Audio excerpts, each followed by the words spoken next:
Hi all, let's look at another amazing game from the World Cup. This was a mega clash in round 3.2.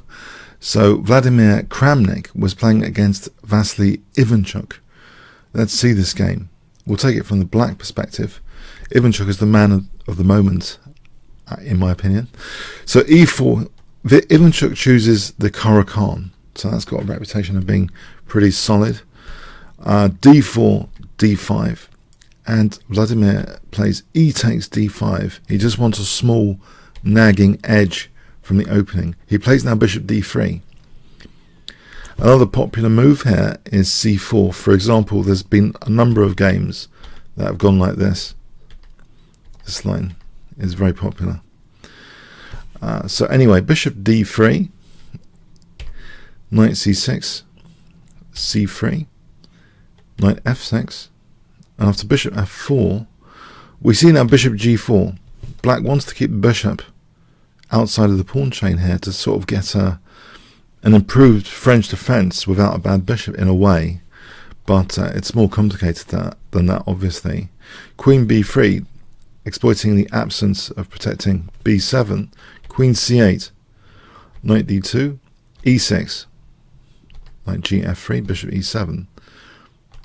White castles, bishop h5. Black wants to exchange off that bishop and weaken white on the light squares slightly, if possible. Bishop g6, white takes there. And now h4, which I guess fixes against possible dynamic opportunities later black might have had, but it can be a target on h4, potentially. There's obviously more conservative moves than h4, even just playing rook e2 to potentially double rooks, or just rook c1. But anyway, h4 is a very interesting move.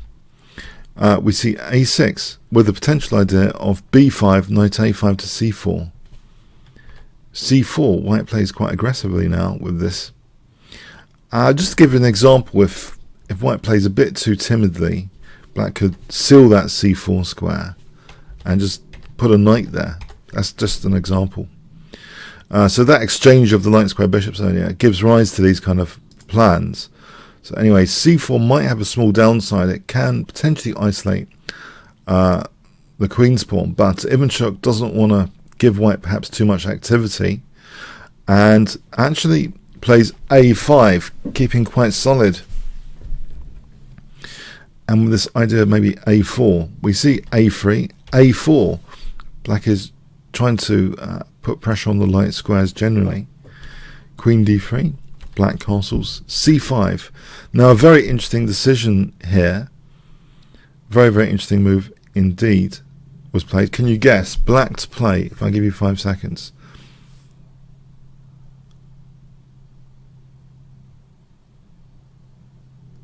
Okay, b6.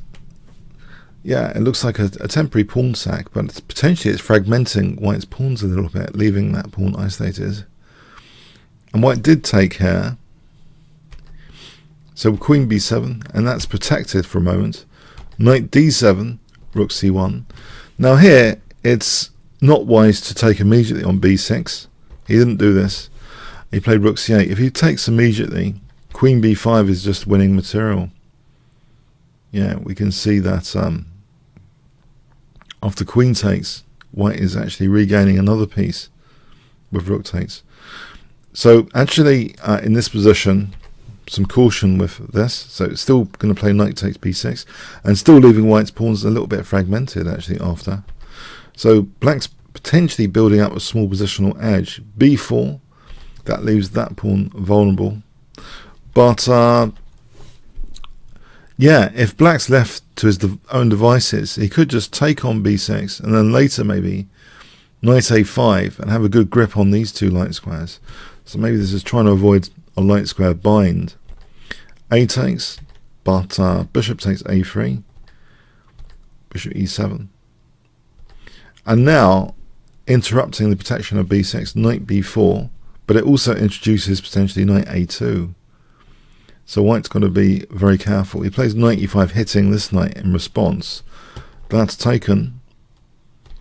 Bishop takes. Now it's not possible for knight a2 because rook takes c8. Rook takes c3. Queen takes b6.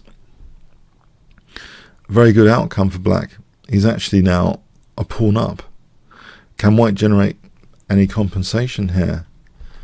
Knight f3. Queen drops back, putting pressure on h4. By the way, yeah, the pawn was also maybe available for taking there.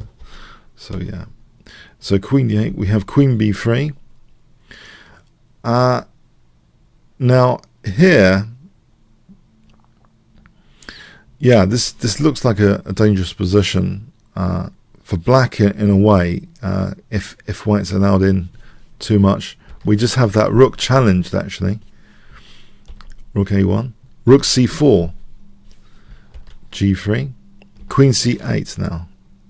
Maybe rook c1 is very handy for black. King g2, knight c6, queen b5, bishop f8. It might be premature or a little bit risky to play f6. Trying to win this pawn has some consequence, potentially. This looks a bit dangerous, but maybe with precise play, black is okay. Perhaps the best move would be rook b4 here. But just to show some of the dangers, if bishop f8, this kind of thing, and it's a disaster area.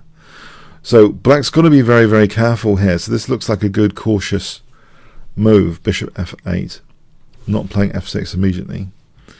He wants to undermine d4. Okay, rook a4, that's taken. Knight b4, and in fact, instead of this whole f6, with this, there's very interesting ideas now, very, very interesting, to potentially come in with the queen and then pin the knight. So this kind of maneuver. Queen b5, we see this now, after queen b5, which actually gives that c2 square access as well, without any exchange of queens. So the queen can come to e4, and you can imagine the knight coming to d3. So yeah, there was already immediate threat, by the way, of knight d3 here on f2. So white's already on the defensive now, and this is a very nasty pin. Queen e1, f6. Yeah, black is wrenching that pawn out of white here potentially.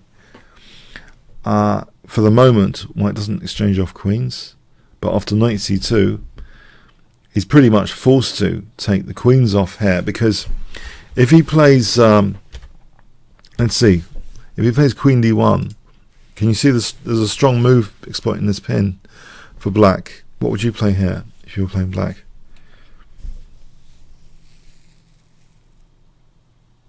Okay, bishop b4, yeah, with the idea of knight e1 check. And this, even if that's unpinned, bishop c3, and you can see that d4 pawn is getting going to be taken off. Okay, so queen takes e4 was played, and that d pawn is very vulnerable. f5 supporting that pawn for a moment. So white's a bit passive here. Check. Yep. And now king f7, the king comes up potentially. Bishop b4. Yeah, white is in a very passive position. The king is coming up. It's got a very nice blockade square to aim for here, which would put pressure on d4. Black avoids the exchange of bishops there, putting pressure on d4. And now the king comes this way. Yep. Letting g7 go. It's a double pawn, and you'll note that the pawns are on light squares after that, so that bishop can't easily munch all these pawns. So black is interested in winning this center pawn, and in fact, now bishop c3, we have the move king c4, and yeah, although white did win a pawn over there to make it equal, now he's losing a pawn again, really, because there's a fantastic move in this position after knight c5. Can you see what Ivanchuk played here? If I give you 5 seconds starting from now.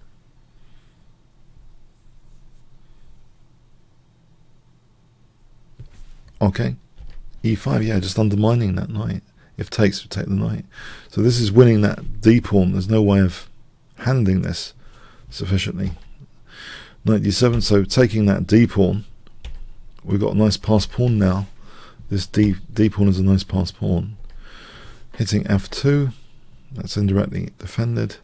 That's taken off, so this knight ending is not entirely great for white. Now, another interesting decision here. Black plays knight g4, he doesn't mind losing g6 for f2. Potentially that's protected. But now, king c3, yeah. Pushing his d pawn is very dangerous. Check. Now knight takes f2, so 2 pawns up. That's taken. h4, yeah, he's going to get an armada of connected passed pawns here on taking. White took with a knight, h3. And Kramnik resigned. But also, you know, it should be noted he shook Ivanchuk's hand again at the end, so very sporting and as if to wish him good luck in the rest of the knockout tournament. So, yeah, an impressive positional performance with the black pieces, just, you know, slowly outplaying Vladimir Kramnik, who's usually the grinder. But yeah, the grinder's been ground down in this game. Very, very solid Caro-Kann. I sometimes get that impression of Ivanchuk as super solid and sort of aggressive, and yeah, he's got a fantastic playing style. It's intriguing to me. So this was a game which quite a few of you have been asking about, so I thought I should try and cover it this morning. It's not the usual game to cover on YouTube. It's not like a spectacular little game. It's a grind. So I hope the grinders out there appreciate this game anyway. Okay, comments, questions, likes, shares appreciated. Thanks very much.